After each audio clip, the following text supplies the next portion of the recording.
अपने पूर्व जन्म में कौन थी माता सीता? मर्यादा पुरुषोत्तम प्रभु श्री राम की धर्म पत्नी माता सीता, जिन्हें लोग जानकी, मैथिली, वैदेही और ना जाने किन किन नामों से जानते हैं। माना तो ये भी जाता है कि माता सीता देवी महालक्ष्मी का अवतार हैं। लेकिन क्या आप जानते हैं कि माता सीता ने राजा जनक के घर में क्यों जन्म लिया? अपने पूर्व जन्म में कौन थी माता सीता?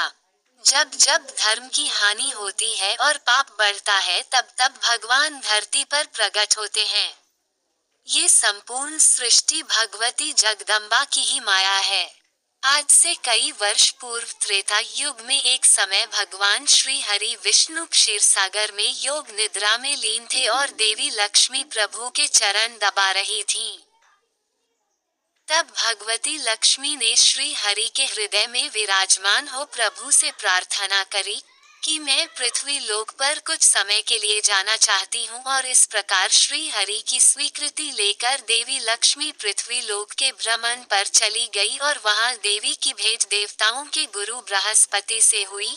देव गुरु बृहस्पति ने माँ से इच्छा प्रकट की कि हे महामाया, देवताओं के उद्धार और असुरों के विनाश के लिए आप मेरे कुल में जन्म लें। इस प्रकार देवी लक्ष्मी ने बृहस्पति के पुत्र ब्रह्मर्षि कुशध्वज की पुत्री के रूप में जन्म लिया। अपने जन्म के कुछ समय बाद ही उस कन्या को वेदों का ज्ञान हो गया था, इसलिए उस कन्या का नाम वेदवती रखा गया। वेदवती एक बहुत ही सुंदर कन्या थी जो भगवान विष्णु की परम भक्त थी। वेदवती अपनी भक्ति में इतनी लीन हो गई कि भगवान विष्णु से प्रेम करने लगी। अपने मन में श्री हरि से विवाह की इच्छा ले कठोर तपस्या करने लगी। पालनकर्ता श्री हरि ने वेदवती को दर्शन देकर कहा कि इस विष्णु स्वरूप में मैं आपकी यह मनोकामना पूर्ण नहीं कर सकता, किंतु अगले अवतार में मैं आपकी मनोकामना पूर्ण होने का वचन देता हूँ। पर देवी वेदवती तो पुनः श्री हरि के ध्यान में लीन हो गई और फिर एक बार उस स्थान पर परम शक्तिशाली असुर रावण वहां से गुजर रहा था और उसकी नजर वेदवती पर पड़ी। रावण ने वेदवती से विवाह का प्रस्ताव रखा और वेदवती के अस्वीकार करने पर उसने वेदवती के केश पकड़कर अपमान करना चाहा, किंतु परपुरुष का स्पर्श पाते ही वेदवती ने तत्काल अपनी देह को भस्म कर रावण को श्राप दिया कि मेरे ही कारण तेरी मृत्यु होगी, मैं ही तेरे अहंकार और संपूर्ण कुल का सर्वनाश करूंगी। फिर क्या था, वेदवती ही अपने अगले जन्म में मिथिला नरेश जनक की पुत्री सीता के रूप में प्रकट हुई। मिथिला नगर में भयंकर अकाल के कारण जब सूखा पड़ गया, तो वहां के दुख दूर करने मिथिला नगर में साक्षात भगवती लक्ष्मी स्वरूपा वेदवती ने अवतार लिया।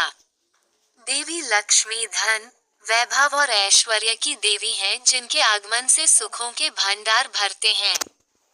त्रिकला दृष्टि रखने वाले ऋषि मुनियों ने राजा जनक को सोने के हल से खेत जोतने को कहा, जहां मिट्टी के भीतर से सोने और मणियों से जड़े सूप में एक कन्या मिली जिनका नाम सीता रखा गया। राजा जनक की पुत्री होने के कारण माता सीता को जानकी नाम से भी संबोधित किया जाता है। उस कन्या के जन्म लेते ही वर्षा होने लगी और हरी हरी खेती सरसर लहराने लगी। राज्य में धन वैभव बढ़ता गया। जिस दिन माता सीता का जन्म हुआ उस दिन वैशाख मास की शुक्ल पक्ष की नवमी तिथि थी, जिसे आज हम सीता नवमी के नाम से जानते हैं। माता सीता के जन्म के कुछ समय बाद राजा जनक और रानी सुनैना के गर्भ से 3 कन्याओं ने जन्म लिया, जिनका नाम मांडवी, उर्मिला और श्रुतकीर्ति रखा गया। ये तीनों माता सीता की बहन थीं। आगे चलकर भगवान श्री हरि विष्णु ने अपने वचन अनुसार श्री राम के अवतार में सीता स्वयंवर में धनुष भंग कर माता सीता को अपनी पत्नी रूप में वरण किया। तो वहीं माता सीता की बहन मांडवी का विवाह श्री राम के भाई भरत, उर्मिला का लक्ष्मण और शत्रुघ्न का